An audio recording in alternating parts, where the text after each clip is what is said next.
ফাজিল পরীক্ষায় রাজ্যের মধ্যে প্রথম হলো দক্ষিণ চব্বিশ পরগনার বাসন্তীর ইয়ামিন। দারিদ্রতাকে কার্যত হেলায় হারিয়ে রাজ্যের ফাজিল পরীক্ষায় প্রথম স্থান অধিকার করল দক্ষিণ চব্বিশ পরগনার বাসন্তীর বাসিন্দা ইয়ামিন শেখ। তার প্রাপ্ত নম্বর 562। বাসন্তীর খেরিয়া সিদ্দিকিয়া সিনিয়র মাদ্রাসার ছাত্র সে। ভবিষ্যতে প্রফেসর হওয়ার ইচ্ছে রয়েছে ইয়ামিনের। তার এই ফলে খুশি পরিবার থেকে শুরু করে মাদ্রাসার শিক্ষকরা। বাসন্তী থানার কাঁঠালবেড়িয়া গ্রামের বাসিন্দা ইয়ামিন। বাবা ইব্রাহিম শেখ ক্যানিং গদখালি রুটের ম্যাজিক গাড়ির চালক, মা নুন্নেসা সামান্য গৃহবধূ। তাদের 3 সন্তানই ছোট থেকে পড়াশোনায় যথেষ্ট মেধাবী। ইয়ামিন বড় সন্তান। আর্থিক অনটনের মধ্যেও পড়াশোনা চালিয়ে যাচ্ছে তারা সকলেই। মাটির ভাঙা ঘরে অ্যাসবেস্টসের ছাউনি, সারা বাড়িতেই দারিদ্রতার ছাপ স্পষ্ট। সেখান থেকেই রাজ্যের মধ্যে প্রথম হয়েছে ইয়ামিন। মাদ্রাসার শিক্ষকরাই ছিলেন তার অন্যতম ভরসা। কোনো গৃহশিক্ষক ছিল না। মোবাইল ফোনে অনলাইনে সামান্য পড়াশোনা করতেন কখনো কখনো, এবং কার্যত নিজের উদ্যোগেই পড়াশোনা চালিয়ে যেত ইয়ামিন।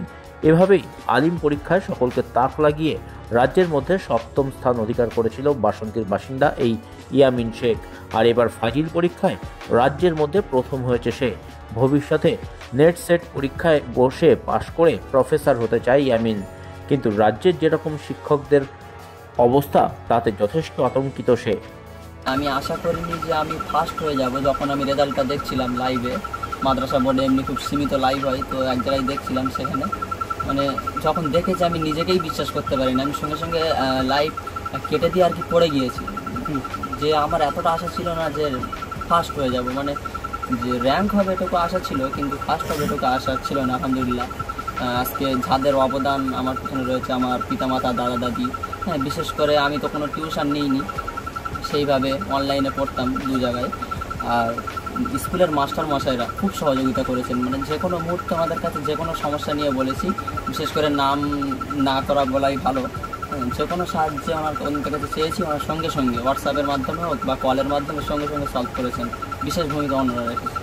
আচ্ছা, তোমার কি ইচ্ছা বড় হয়ে কি হবে? আমার বড় হয়ে নেট সেট ক্লিয়ার করার ইচ্ছা আছে আর প্রফেসর হওয়ার ইচ্ছা আছে। আচ্ছা, এই যে তোমাদের আর্থিক অবস্থা অত্যন্ত খারাপ দেখলাম, বাবা ম্যাজিক গাড়ির ড্রাইভার, পড়াশোনাতে কোনো সমস্যা হয়নি এর জন্য? সমস্যা বলতে আলহামদুলিল্লাহ সবাই সব দিক দিয়ে সহযোগিতা করেছেন। এবার আবার যতটুকু রোজগার আছে ওই দিয়ে আমাদের পড়াশোনায় চালানো হয়, এই আর অন্য কোনো সমস্যা আলহামদুলিল্লাহ হয়নি। কোনো সমস্যা আমাদের হতে দেয়নি পিতা মাতা দাদা। আচ্ছা, তুমি তো মাধ্যমিক স্তরে যে আলিম পরীক্ষা সেখানেও 7ম হয়েছিল, র্যাঙ্ক করেছিলে, তো তারপরে এবারে প্রথম, মানে কতটা আনন্দ পাচ্ছ? খুব খুশি, আমি বলে বোঝাতে পারবো না আমার সে আনন্দের পরিধি। আচ্ছা আচ্ছা, তোমার কাছে একটা প্রশ্ন আছে, সেটা হচ্ছে রাজ্য জুড়ে যে শিক্ষকদের ধরো এইরকম অবস্থা, চাকরি হারিয়ে যাচ্ছে, এই সম্পর্কে কি তোমার কিছু বক্তব্য আছে, যেহেতু তুমি শিক্ষকের লাইনে যেতে চাইছো? সবচেয়ে বড় কথা হলো, মানে প্রথম থেকেই যখন আমার এই লাইনে যাওয়ার ইচ্ছা, তখন থেকেই একটা মনে ভয় কাজ করে যে বিশেষ করে পশ্চিমবঙ্গ রাজ্যের ব্যাপারটা, মানে এখানে শিক্ষকদের যে হেনস্থা সর্বদাই দেখে আসছে, আর এই কদিনে তো আরও দেখছি শিক্ষকদের চাকরি হয়তো না অনেক দিন দিয়ে যাবৎ, কিন্তু সে কজনেই হয়েছিল তাদের সমস্ত চাকরিতে বাতিল হয়ে গিয়েছে। আমি আশা করব তারা তাদের আর কি যথাযোগ্য যারা রয়েছে তাদের জায়গা পান এবং স্কুলগুলো আবার শিক্ষকদের ভরে উঠুক। কেননা শিক্ষক কম থাকলে তো ক্লাস করানো সম্ভব নয়। আর আমরা যেহেতু আমাদের মতো বিশেষ করে ছেলেরা, আমরা তো পুরোপুরি স্কুলের শিক্ষকের ওপরেই নির্ভরশীল। এবার যখন একজনের দোষে সকলে সাজা ভুগছে, সেটা করা আমার মনে হয় উচিত হয়নি, এবং অবশ্যই তাদেরকে যারা প্রকৃত যোগ্য তাদের জায়গা তাদেরকে ফেরত দেওয়া উচিত। ছেলের সাফল্যে কার্যত খুশি তার বাবা ও মা। খুশিতে কার্যত চোখে জল তাদের। প্রতিকূলতাকে জয় করে যেভাবে সফলতা পেয়েছে ছেলে, তাতে তারা ভীষণ খুশি। পরীক্ষার ফল ঘোষণার সাথে সাথেই এই ছোট্ট ভাঙা ঘরে আনন্দে মেতে উঠলেন তারা সকলেই। মিষ্টি মুখ করালেন ছেলে ইয়ামিনকে। খুবই ভালো লাগছে আমার ছেলের এই পড়াশোনার পিছনে সবার দোয়া, প্রতিবেশী আত্মীয় স্বজন, গুরুজনদের, দাদা দাদু দাদিবা সবার দোয়ায়, আমাদের দোয়ায় আল্লাহর এই জায়গায় নিয়ে গিয়েছে, আরও যেন বড় হতে পারে। আপনারা সবাই ওর জন্য দোয়া করবেন প্রাণ ভরে, আরও যেন বড় হতে পারে। আপনি কতটা খুশি? আমি খুব খুশি হয়েছি।